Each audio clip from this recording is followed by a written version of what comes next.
This is the Black Powder Podcast, coming at you live and direct.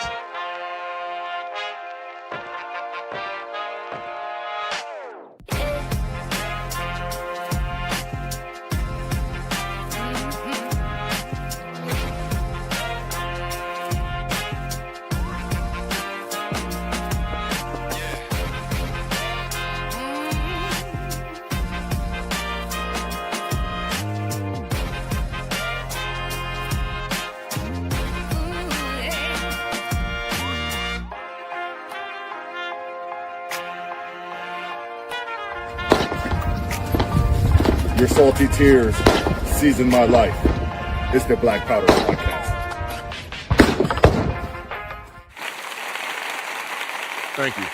Thank you. And once again, it's on. This is the Black Powder Podcast, the only real libertarian podcast that has ever existed in the history of libertarianism. I am your host, Marcus Matthews, the only real libertarian, chairman of the Wu-Tang Clan Libertarian Caucus. And as usual, I'm joined by my brother in arms and liberty, Eric Parker, Bold Liberty, out of the great state of North Carolina. How you doing today, sir? Good to go, my brother. Thank you for having.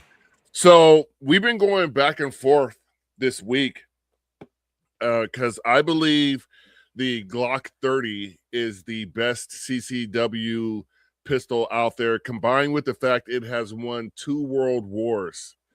And I had to correct Marcus twice that that gun didn't exist for those first 2 world wars. But I did tell him it might help us win this third one. Well, those are just I bring alternative facts, and you know, a lot of people that checks out. Yeah. Hey, I thought you were like confused when you were making the, and I understand you were being facetious when you said it on social media, but I wanted to make sure you weren't specifically just talking about the 45 round. So for those that don't know, the Glock 30, correct? It's 45 ACP. The stock magazine holds 10 rounds, right? Yes. All right. So, but just so y'all know, for the record, this show back in its when it started, Marcus was just a lonely black guy in his garage, and he was really into guns, and you started a podcast about guns, right? That's how this got started? Effectively, guns and liberty, but then it kind of just gravitated more so about the liberty part, but we're still about that 2A stuff. Yeah, and we keep that thing on us. I mean, you know what I mean?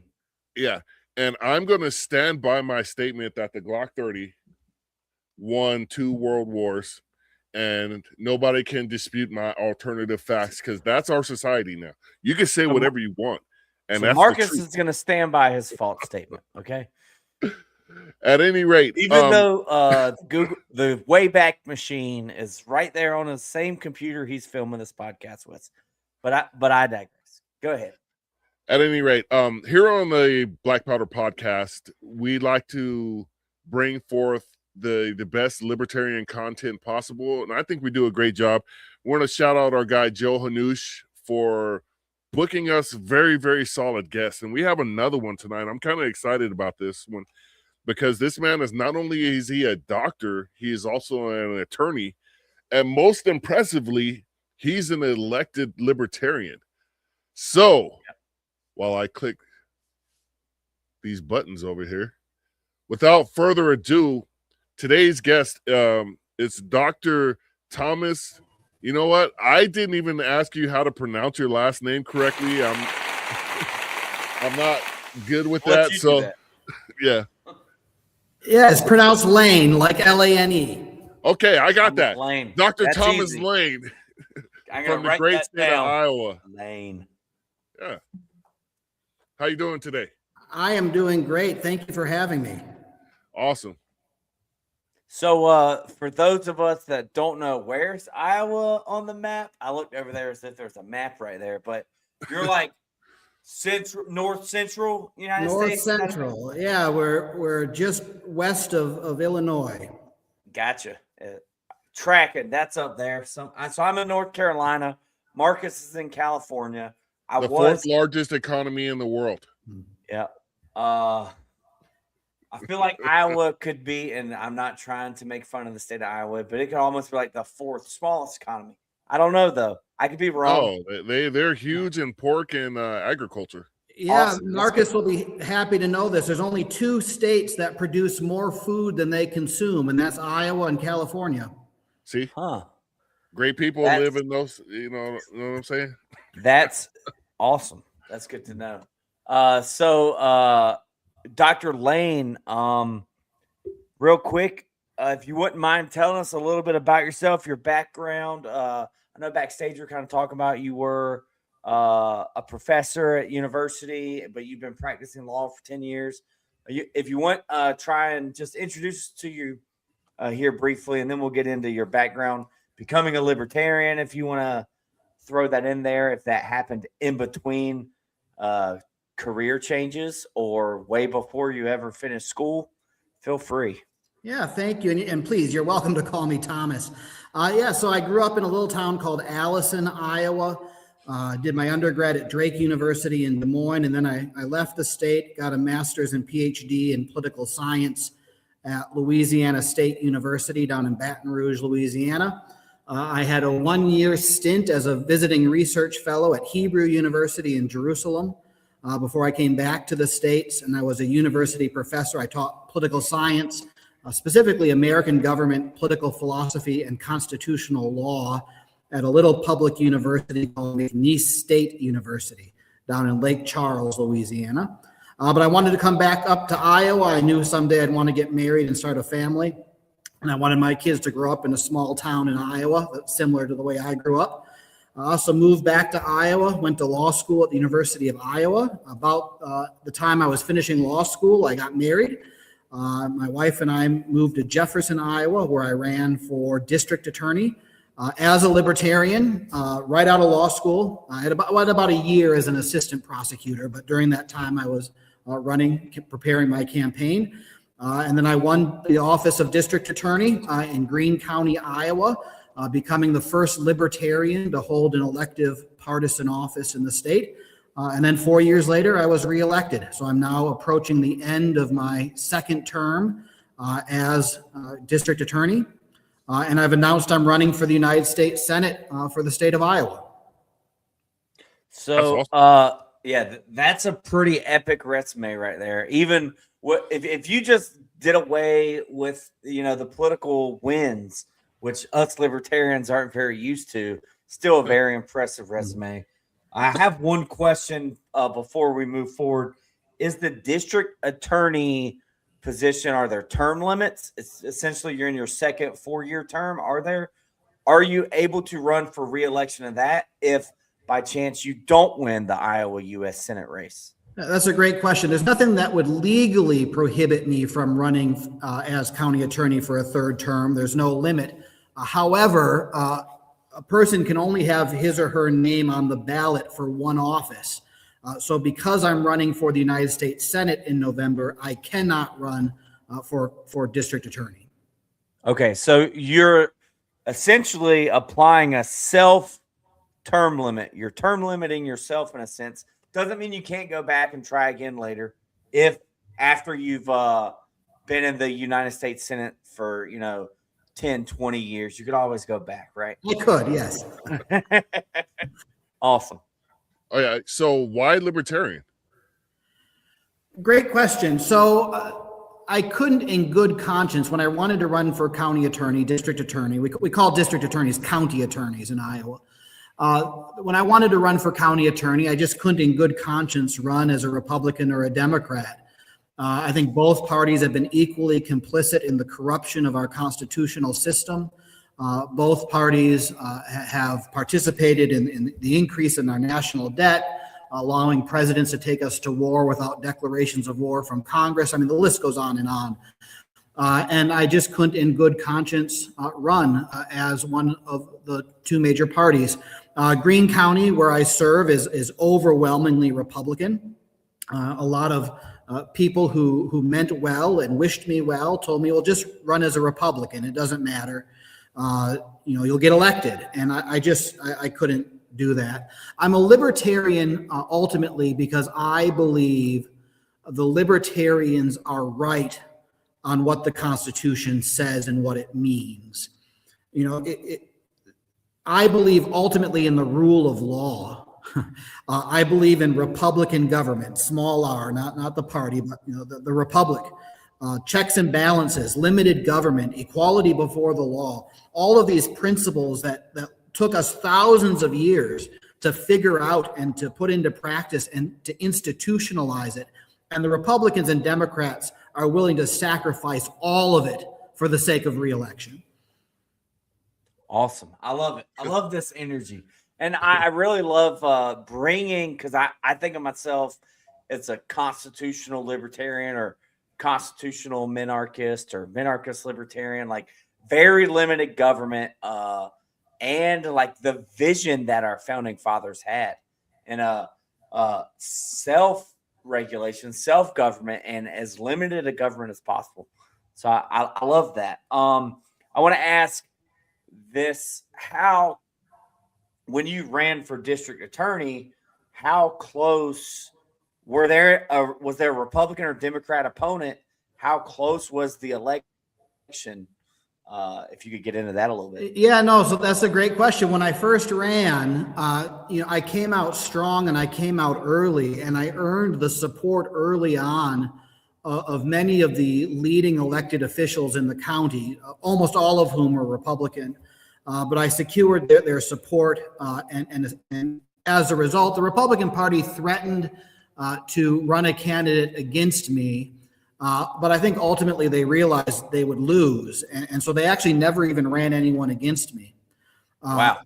But it took a lot of work to get to. If I didn't come out early and gain those endorsements early on, the party label, someone running as a Republican would have been the clear front runner in the race. But no, it was uncontested. Well, let's talk a little bit about that strategy of, I'm assuming you were working and living in the community for a little while, at least being from Iowa, having roots there, getting those endorsements early on. I'm trying to just say, like, that strategy of showing the establishment, like, hey, you can run a candidate if you want to, but they're going to lose. Like, how did that go? Were a lot of these endorsements people you knew outside of politics, even though they were in office, or was it because of your experience in the community being close to the political system? Yeah, so I'm actually in a county that's not the county I grew up in as a kid. So when I moved here, to be an assistant prosecutor. The people didn't really know me, but I think I quickly developed a reputation as someone who was very competent and skillful in the courtroom, who managed my caseload, who gave good advice to the other elected officials in the county. I took on a lot of responsibility. A lot of the work in my office had been outsourced. So in addition to paying a government official, the county was also paying outside attorneys, privately retained attorneys, to do a lot of the legal work for the county, which I thought was a tremendous waste of taxpayer dollars. So I brought all of that in-house. Even as an assistant prosecutor, I started doing a lot of the civil work for the county, drafting their deeds, their ordinances, their resolutions. And so I think I proved my worth. And it was really the support of the other Republican elected officials in the county that I think kind of paved my way to election. So yeah, I think that it wasn't that I really knew anyone, but I think that I proved myself both to the other elected officials and to the electorate.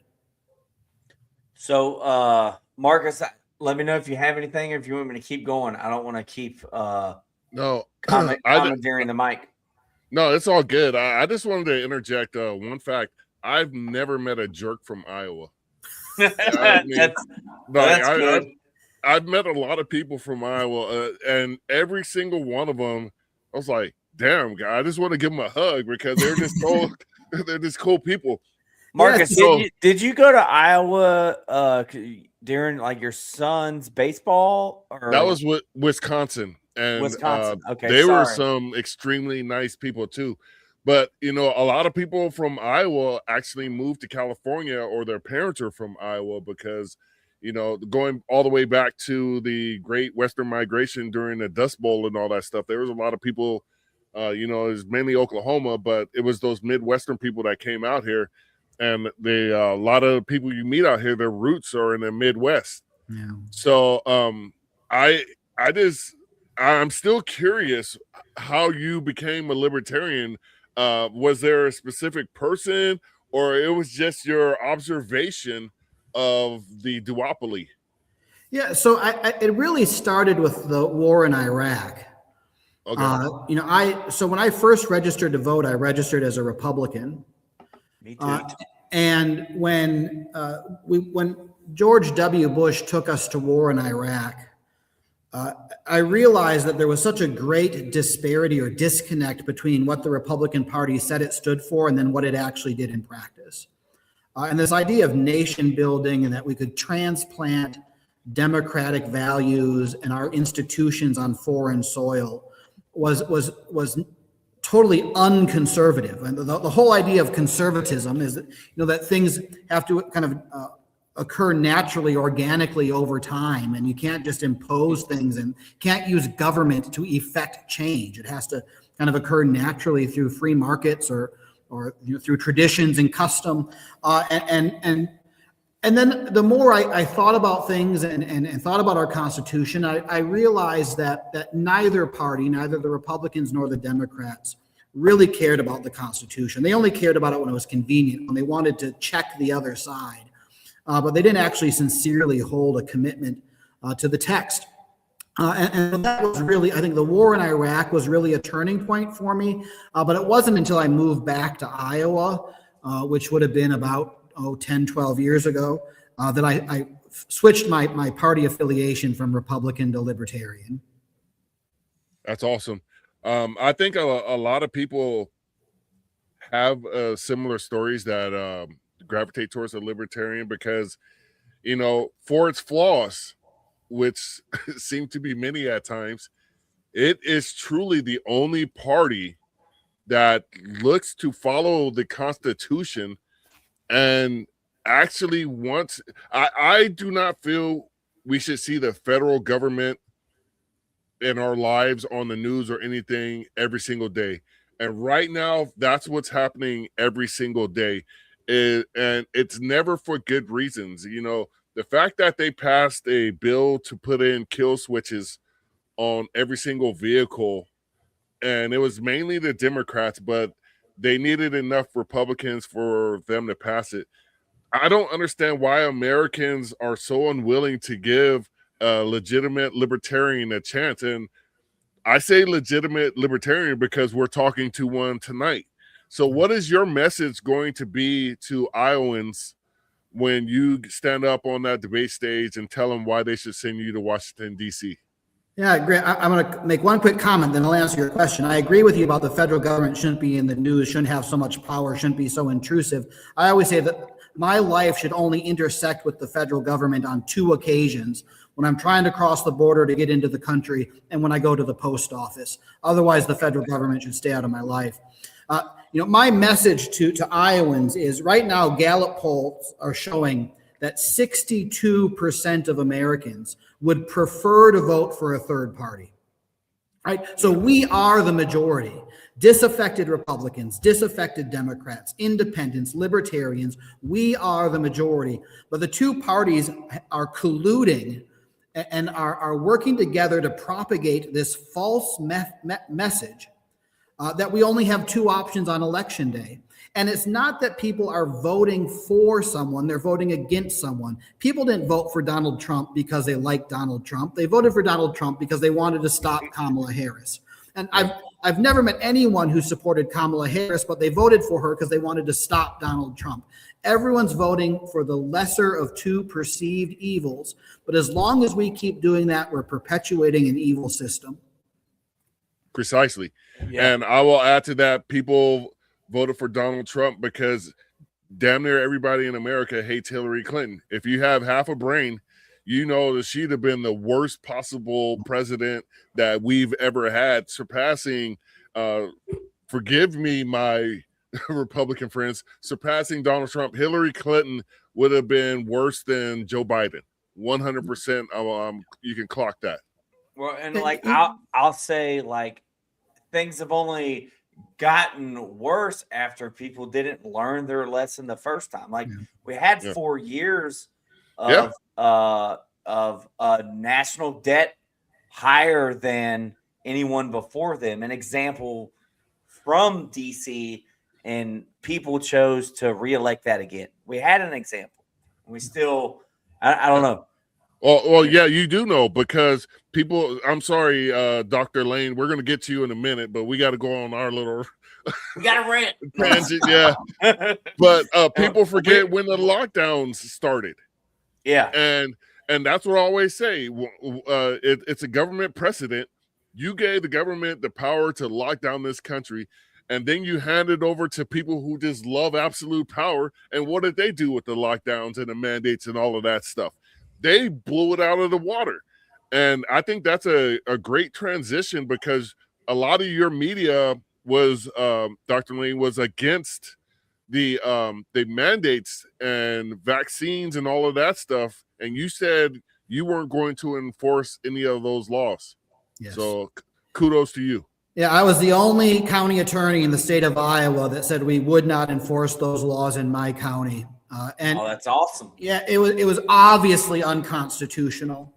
And you know, I said we weren't going to do it. And, you know, the federal government, OSHA, under Biden's vaccine mandate, claimed that they had the authority to fine any employer who had more than 100 employees, and a huge amount of money, more than $100,000 a week, if you didn't enforce this vaccine mandate. And you know, most employers, you know, small businesses in Iowa, you fine them $100,000 a week, it's not going to be long before they're bankrupt.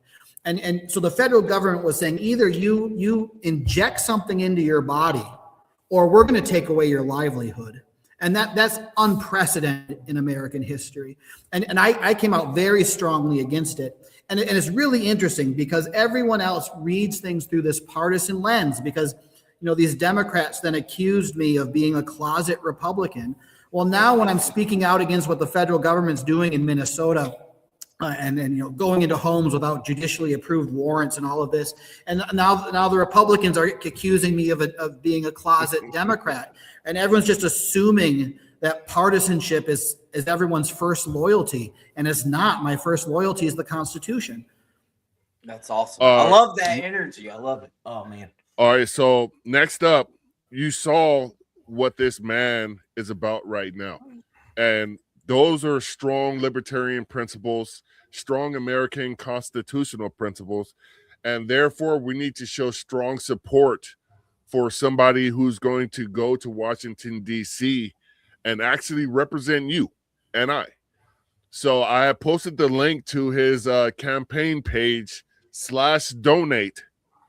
So whatever you got, $5, $10, $15, $20, $25, whatever you can donate to this man, please do so, because it's very important that we get men like this who believe in your constitutional rights in the face of is basically tyranny at this point from the duopoly. This is where we can put our money where our memes are, and we could get people like this going in the right direction. Just chip in. So yeah. And yeah. I want to add to that and kind of use that as a good segue. Like, I'm sure it's difficult for you to maybe run the numbers because you did such a good job of getting out there early and winning district attorney. I'm guessing twice unopposed. But does that speak volumes to hopefully your name recognition and popularity in the local election? Like, are you gonna win your county in Iowa, and how many votes is that going to get you?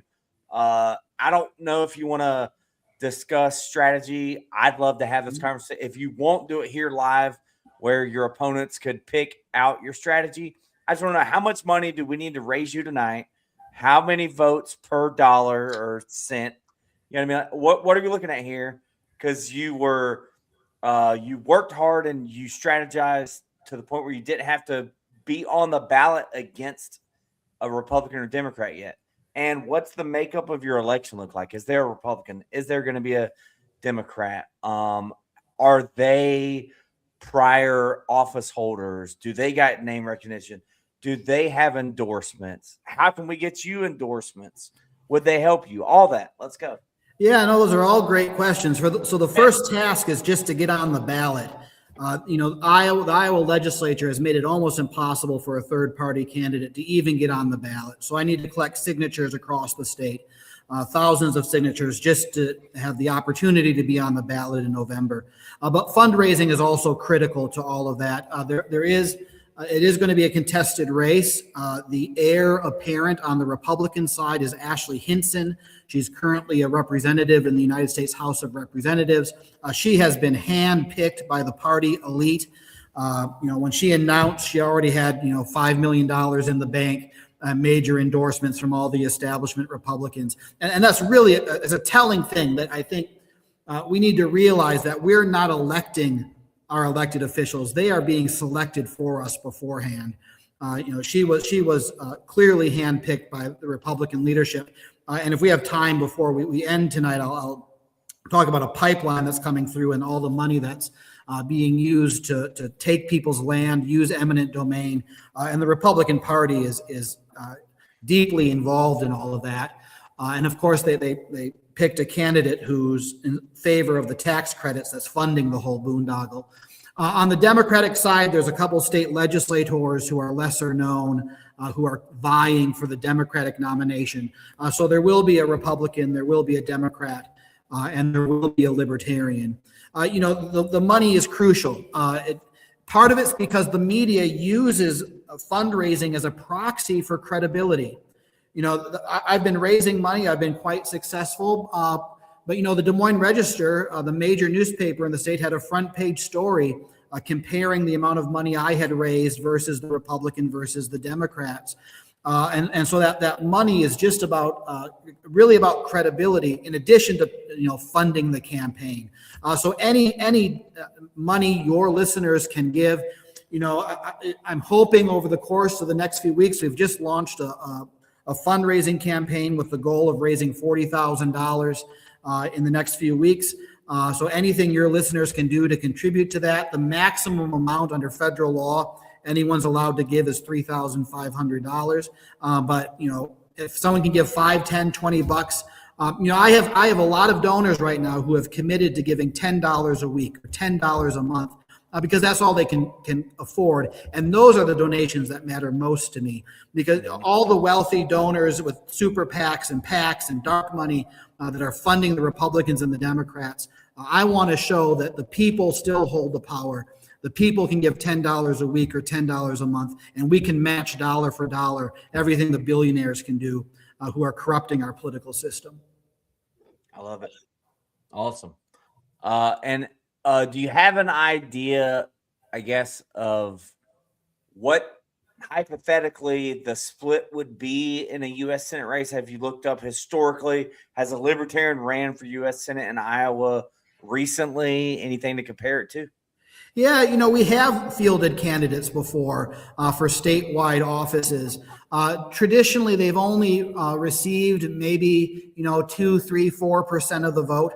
But I think because I'm a credible candidate, not that the other ones weren't credible, but I'm the first one to have held elective office. And I think the people of Iowa are ready for a credible alternative. I think the time is right. I think I'm that candidate. And it's just a matter of getting my name out there and being treated seriously by the media. And then I can win. When we had the Iowa caucuses, the message that came out was that Trump overwhelmingly won the Iowa caucuses, that we're a ruby red state. But then you look at the numbers, only 11% of Iowans participated in the caucuses. Of those 11%, like 7% went to the Republican caucuses and 4% went to the Democratic caucuses. And then now we're talking 7% of the population at the Republican caucus, and Trump won like 80% of the vote.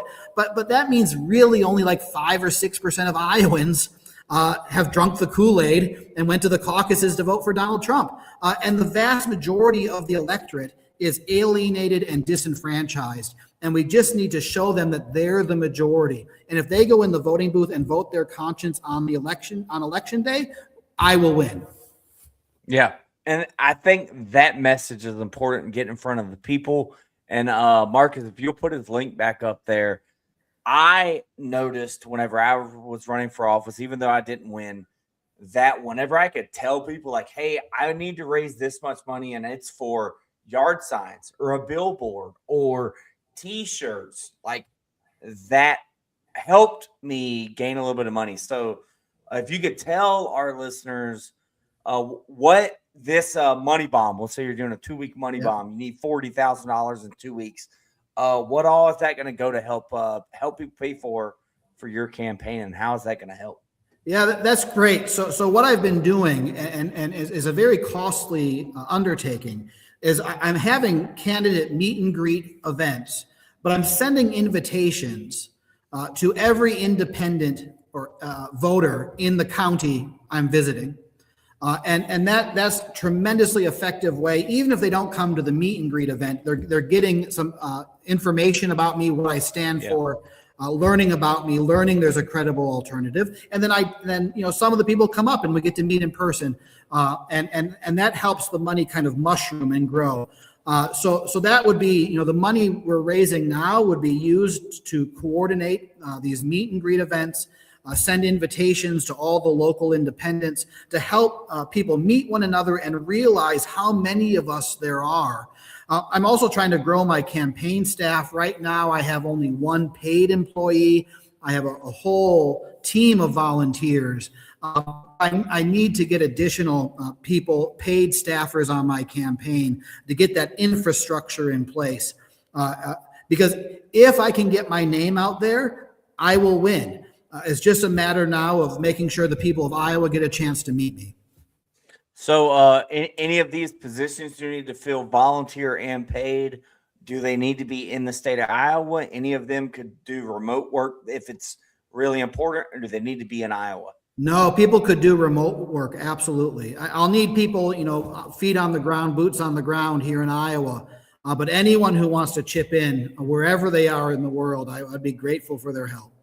Marcus, if you could put his link up just to his page, not the donate link. Anyone go there. If you're hearing this message and you think, hey, I'm great with social media marketing, I'll lick stamps and send mailers. I'll send emails. I'll do text baking or phone calling when it's time. And I'm sure he's got a volunteer link at that right there. Go click there, click the volunteer link, and send him a message. Say, hey, even if you're not in Iowa, hey, I'm not in Iowa, but I'd love to help. So don't miss this opportunity. I think this is a serious candidate, serious campaign. We got and I don't know if you want to put up Tubbs' comment, just getting on what office had he previously won. For those just tuning in, this is Dr. Thomas Laehn. He is currently what they call the county attorney in, I think you said Greene County, Iowa.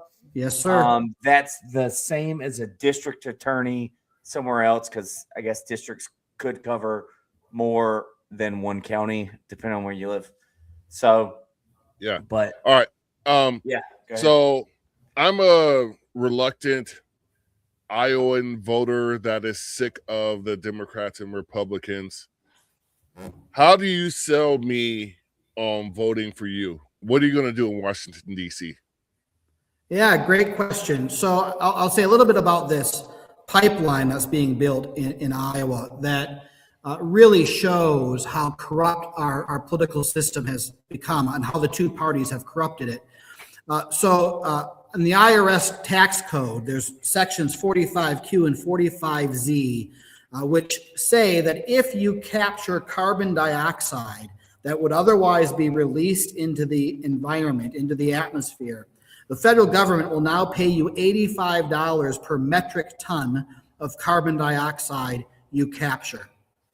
So a major Republican donor here in the state of Iowa, his name's Bruce Rastetter, conceived of this plan that he would capture the carbon dioxide that's being emitted from our state's ethanol plants. He would liquefy it under immense pressure and then pipe it across the state through South Dakota into North Dakota, where he would sequester it underground, bury it underground. They call it sequestration. And he stands to make billions of dollars, literally billions of dollars in federal taxpayer dollars that will be direct deposited into his company's checking account. But in order to make this scheme work, they have to build this pipeline. And so the state of Iowa has vested his company with the power of eminent domain to take people's land from them, unwilling landowners, along the proposed route to pipe this liquefied carbon dioxide to North Dakota to sequester it. And the amazing thing is that they've done public opinion polling, and the vast majority of Iowans, I believe it's 78%, but well north of a super majority of Iowans are opposed to the use of eminent domain for this project. There's never been a clearer example of an issue where you can test whether our elected officials side with the people or with moneyed interests. And it's fascinating. Even the environmentalist groups are against this pipeline because it will do more damage to the environment building the pipeline than it will do good capturing and sequestering this carbon dioxide. So as a project that its end result will be contrary to the very purpose for which it was conceived. Mm-hmm. The only purpose of this project in actuality is to make donors to Republican elected officials wealthier so they can give more money to the elected officials. I drafted a bill last year in our state legislature that would have stopped this project. Other things got added to it, but the key provision that would have prohibited the use of eminent domain for the construction of carbon dioxide pipelines on agricultural land, I wrote that language, and our governor vetoed the bill. Wow. Even though 78% of Iowans supported the bill, our governor vetoed it. Our governor, who has received $172,000 in campaign donations from Bruce Rastetter. So this is the biggest boondoggle in the history of our state. And if I go to the United States Senate, the first piece of legislation I'm going to propose is to eliminate sections 45Q and 45Z of the IRS tax code to get rid of this stream of money that's being used to facilitate the violation of our property rights. You know, the very reason we created government in the first place was to protect our rights, foremost of which was our property rights. And now the government is facilitating their violation, acting contrary to the very purpose for which it was created, because it's making elected officials, the donors, wealthier to help elected officials get reelected. They're more loyal to their donor base than they are to the people and to the oath they took to uphold the Constitution. So is that 45Q and 45Z part connected, attached to eminent domain, or is it something separate? It's separate. So it's actually the federal government and the state government here in Iowa kind of working together. So the tax credits are purely a creature of federal law. There's a part of the federal tax code that if you capture carbon dioxide and sequester it, the federal government will pay you $85 per metric ton. But then the same company that is seeking these tax credits has obtained the power of eminent domain from our state government. And now that company is going to be using eminent domain to build the pipeline. Wait, so I'm sorry, Eric. I'm curious. Carbon dioxide is what gives soda fizz. Correct. So you're saying this? No, this particular form of carbon dioxide is not fit for human consumption, where they could turn that into an enterprise to sell the carbon dioxide to soda manufacturers across the nation and make some money? Well, so here's actually where it gets even worse, because there's many of us believe that this carbon dioxide will never actually be sequestered.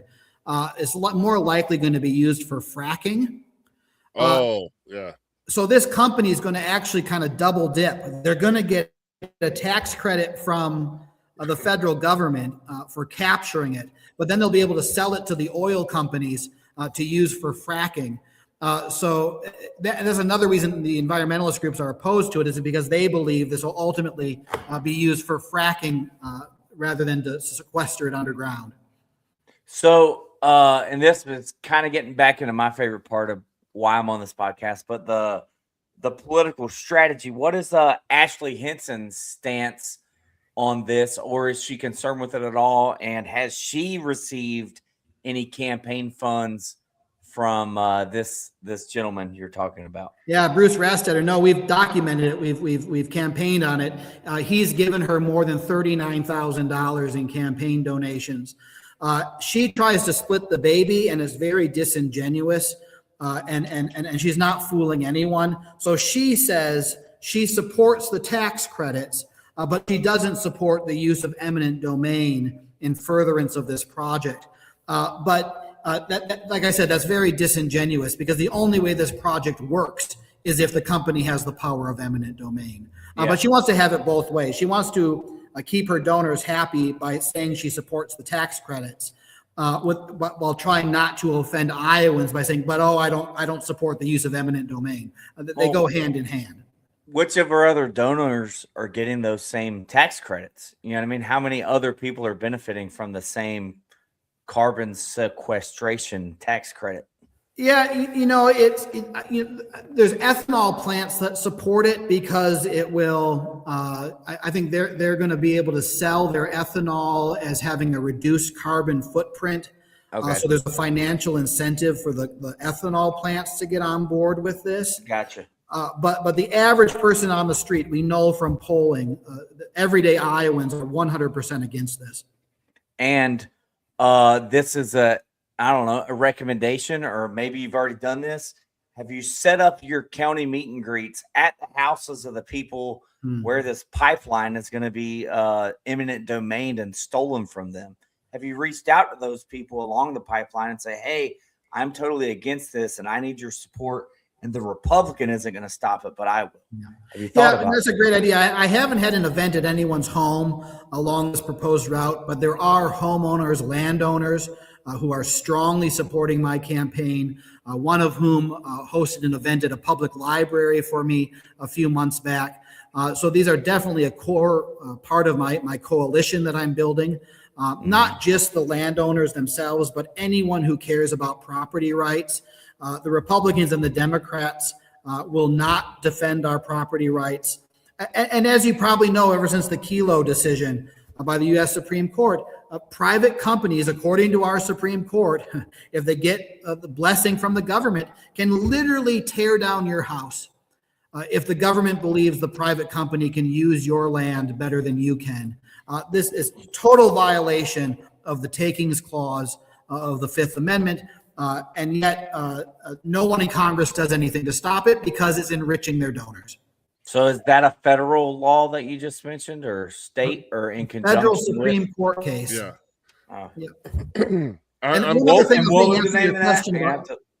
Sorry, about how I'll change things. So first, legislation's to kill the tax credits.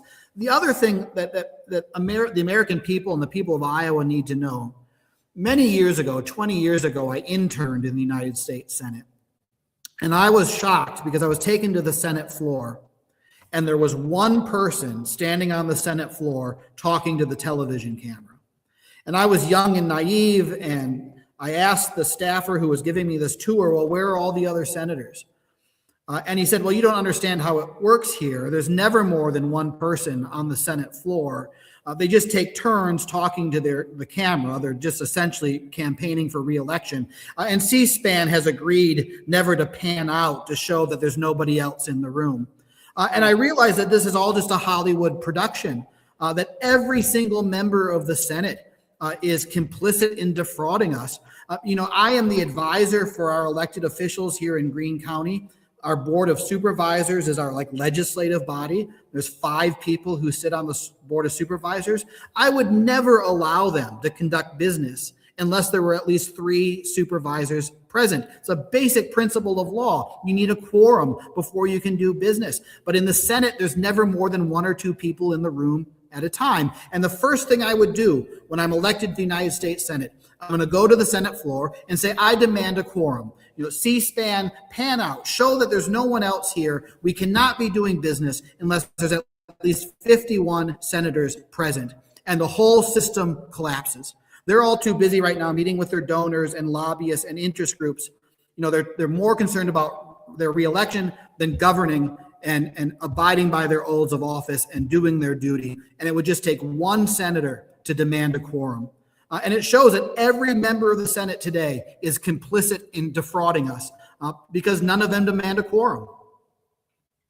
That makes me disappointed in Rand Paul. I'm gonna tweet. Yeah, that's who exactly my mind went to immediately. Like, why isn't Rand Paul demanding a quorum every time he gets up there? But I have to ask you this. That seems pretty obvious to me that we're no longer a republic. And a lot of Americans know this information, not to the extent what you just exposed, but they know when those people go to Washington, D.C., they're going to do what their party and what their donors and what the lobbyists tell them to do. Yep. How do libertarians get that message out that we are the anti-them party and without selling the fear that the duopoly sells to the American people? Yeah, what I'm doing in my race is I've committed that I'm only going to serve one term. And that way, no one ever can question whether I'm doing something because it's right or because it's in my electoral self-interest. There'll never be a conflict for me because I'm not running for re-election. I'm going to serve 6 years. And I think that would be enough. If one person can do it, I think we would see a revolution in this country. The American people just need to be shown that it's possible. Right now, the two parties have propagated this myth that we only have two options on election day. And once we explode that myth, the libertarians will become the major party in the United States. That's right, because I just read a study saying that particularly the younger generation, my kids' generation, are completely disenfranchised with both parties at this point. Yeah. And, I thought 2024 was the time to strike as far as the Libertarian Party goes, because initially nobody wanted Trump, Biden. Nobody wanted either one of those. And then when Kamala jumped in, that was an even worse option for Americans. And people had to choose between diarrhea sandwich and a bowl of hot shit soup when you went to the polls. Excuse my French. I know Iowa people don't cuss that much. At least I haven't heard them cuss that much. But it was sad to me that we failed so magnificently, and I still blame Angela, sue me, but I do that. We didn't give legitimacy to our convention by inviting the other party. The other parties don't invite us to theirs to let our candidates speak. Why would you do that at ours? How much support are you getting from your state affiliate, and if national at all? I know national shared. Thank you to all those social media outlets that have shared this podcast tonight. But how much support are you getting? Yeah, I've gotten a great deal of support from the Libertarian Party of Iowa. The chairwoman of our party has been a great supporter of mine, has helped me along the way, helped me meet people. The state party has been fantastic. I really haven't received any support from the national party, which has been disappointing because I think, I am the candidate the national party needs. And I would really hope that at some point I'm able to connect with them and tap into their resources and their network, because that would really give me a boost in this campaign. Well, tonight, like I said, they've shared you on Facebook, and typically they share our program on X as well. Let me check real quick. I don't know if they, yeah. So yeah, good. you're getting some support from the national tonight. Getting your face out there. And speaking of that, let's go back to this link right here, which is the donate link. And once again, on his donate page, it actually starts off at $10. Let's start there, but you could do a custom amount. So you got $3 in your pocket. Up to $3,500. Come on. Yeah. And we'd appreciate if you did donate tonight. Post a comment so we can give you a shout out. show your fellow libertarians that we are out here trying to support great candidates. We have a successful libertarian candidate that's won 2 elections, has a feasible chance of winning this election that he's going for right now, but we need to get his face, his name, and his message out there to the people, the great people of Iowa. Like I said, I don't know. Well, you're a prosecutor. I'm pretty sure you ran into the jerks in Iowa that I never ran into, because I ran into free people and typically not criminals. But Iowa itself has given us some great Americans. So you can support my guy, Dr. Laehn, right here. What is that, German? German, yeah. From Silesia, right on the Polish-German border.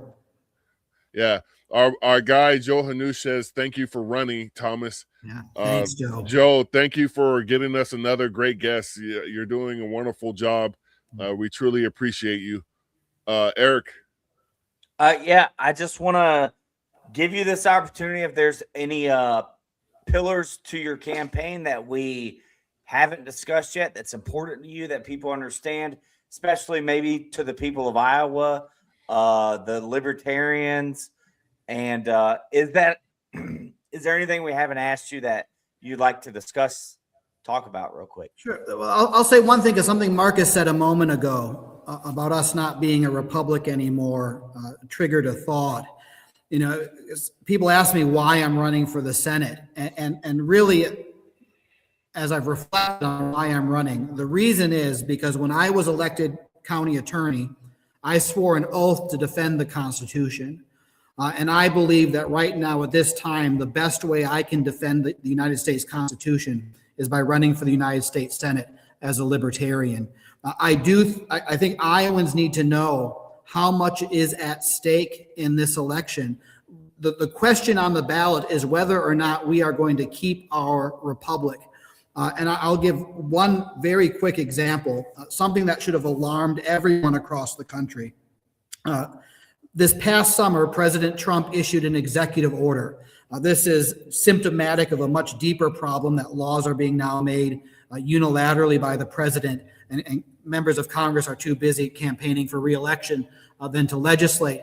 But one executive order in particular, President Trump issued an executive order that purports to make it a crime to burn the American flag. And he said at his press conference when he signed this executive order, if you burn the American flag, you'll go to federal prison for 1 year, not 1 day more, not 1 day less, 1 year in prison for burning the American flag. Now, there are good, reasonable people in the United States, good Americans, who believe that it should be a crime to burn the American flag. There are good, reasonable Americans who believe that's a form of free expression protected by the First Amendment. I don't want to have that debate. All Americans should agree that the President of the United States does not have the authority to make criminal law by executive order. The President of the United States does not have the authority to criminalize our behavior and say, I'm giving this order, and if you disobey it, I'm sending you to federal prison for a year. That is not the United States you and I grew up in. That's Stalinist Russia. Presidents do not have the authority, do not have the power under our Constitution to make criminal laws and to take away our liberty for violating them. And yet there's silence in Congress. Right. So this is what is at stake. You know, are we a republic or are we some form of monarchy? I fear that already today we're more akin to an elective monarchy than we are to a republic. And if we don't act soon, it's going to be too late. That spurred a question that I have for you. What are your feelings on qualified immunity? Well, that's a great question, and these issues come up under Iowa law. Anytime there's an officer involved shooting in Greene County, I have to issue an opinion on whether or not it was justified or not. And we see this in Minnesota now. You know, I think that law enforcement officers have some immunity under the law, and they need to, because in the heat of the moment, people can make honest mistakes. But everyone, whether a law enforcement officer or not, lives under the law. And no one is immune from prosecution. And so, although I believe that there is some limited form of immunity that law enforcement officers need to have, at the end of the day, everyone is under the law and must abide by the law. I would also differentiate between what happens at the federal level and what happens at the state and local level. Right? There should be no federal criminal laws, or maybe, I guess if you blow up a post office, right? If it's a direct attack on the federal government has the power to criminalize that behavior. But the vast majority of federal criminal law is unconstitutional. The federal government was not meant to have the power, let alone the president. The whole government wasn't meant to have the power to criminalize behavior. Law enforcement should be a matter of state and local jurisdiction. And what's going on in Minnesota and across the country, where federal agents are enforcing the law, is contrary to the whole tradition and purpose of our Constitution. All right. I would Eric, just add, go ahead real quick. The only caveat to the need for federal laws is if a violent crime or something crosses state lines. You know what I mean? It's the same case. But I'm sure you, as an attorney, know more about that than me. But that's an argument people have had with me whenever, me as the extremist would be like, the extreme libertarian would be like, abolish the FBI. And people who are like, well, then who would prosecute or not prosecute, investigate, laws that cross state lines? I said U.S. Marshals, right? Like the U.S. Marshals did it before the FBI was founded. So, and even then, like, the federal government has gotten way too big. I don't know. Sorry, that was kind of off the cuff. I was just thinking about that as you were saying it. Like, what's the need for federal prosecution? That's the only examples I could really come up with. Yeah. Well, Dr. Laehn, before you get into that, I have a fastball down the middle for you comment. Okay. Because I did a little research, and can you see the comments? Can you see what Earl Kozak? Yeah. says? I guess he doesn't know your history. Yeah. Earl, you should have went to the website. Go ahead, Dr. Laehn. Yeah, no, Google me. Google my name and COVID, and you'll see that I was on the major news stations saying that the vaccine mandate was unconstitutional and that I would resign from office before I would enforce it. And I was the lone voice. There wasn't another county attorney in the state who was willing to join me when I was saying that. And then thankfully, the Supreme Court, first the Fifth Circuit Court of Appeals, and then the U.S. Supreme Court agreed. But no, I had this same energy fighting that vaccine mandate. And I made it very clear that I wasn't going to enforce it. And then if I was going to expose my county to liability, if OSHA or the Biden administration was going to come after Greene County, then I would resign before I would enforce what I believe to be an unconstitutional law. And that at the end of the day, that's the only way we save our republic, is if all of us are reading and interpreting the Constitution. We do not owe blind obedience to any government official, including the Supreme Court. And that's why one thing I'll say, because I know we're running out of time, but I am probably the only prosecutor in America who believes in jury nullification. Right? Yeah. Juries have a duty to enforce the Constitution, and if they believe a criminal law is unconstitutional, then they should find the person not guilty. Not because the person didn't commit the act, but because the law under which they're being prosecuted is unconstitutional. Now, the jury is the greatest safeguard to our liberty before any other institution in our system of government. And we all have that same responsibility as citizens and potential jurors to know the Constitution and to stand up against our own government when they try to violate it. Word. Awesome. Eric, you have any closing questions or remarks? Hey, Dr. Laehn, thanks for coming on the podcast. This was a real honor. My message is for the people watching this podcast. Like we always say, put your money where your memes are.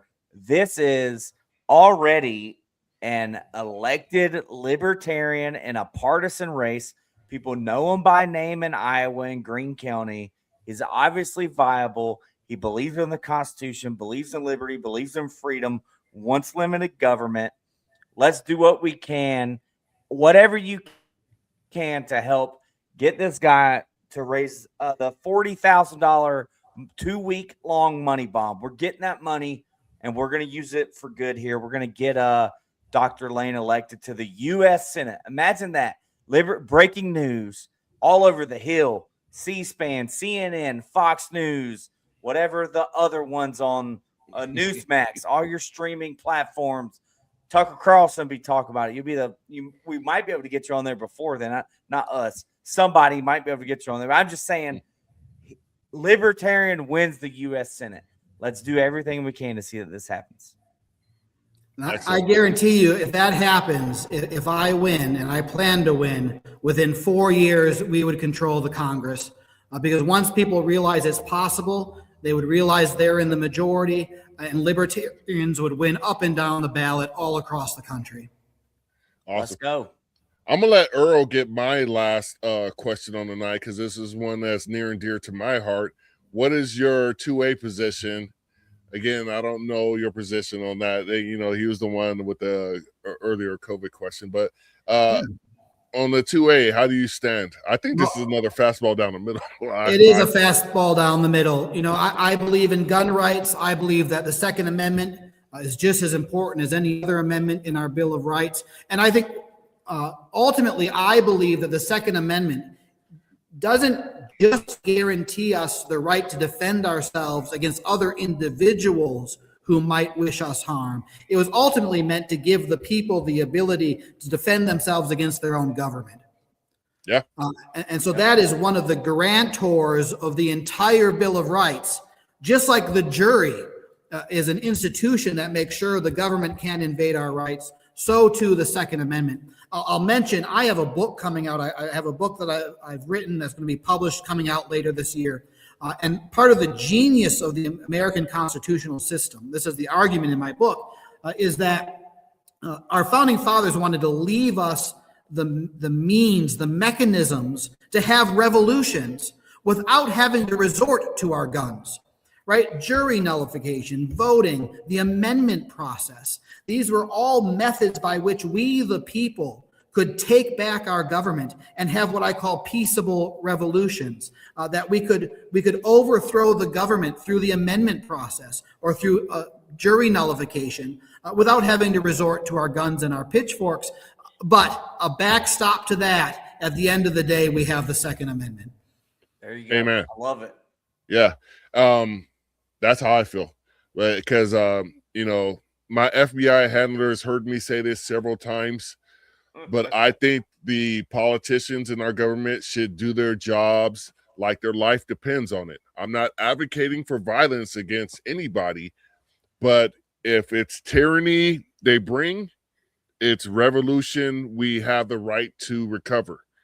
And with that being said, let's let the people know how they can find you and communicate. Again, we put up the donate link, but your social media, all that great stuff, let them know how they can learn more about you.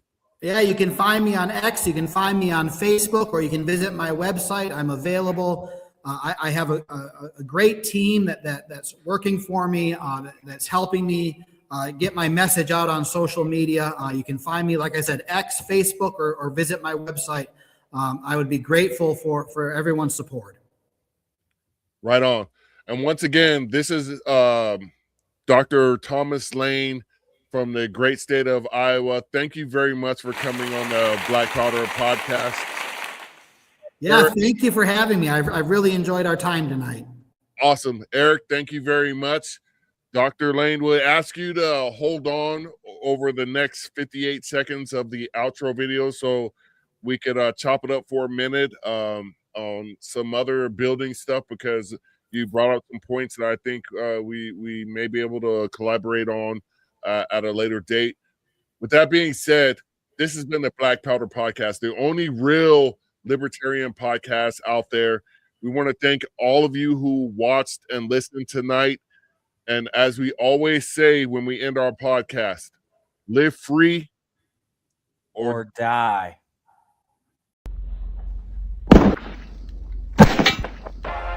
This is the Black Powder Podcast, coming at you live and direct.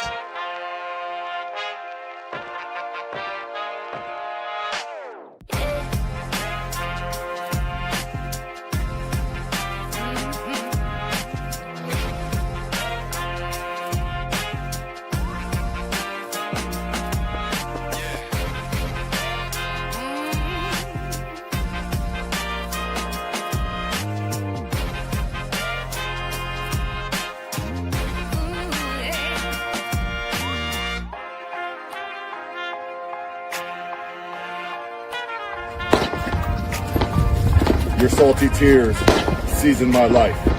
It's the Black Powder Podcast.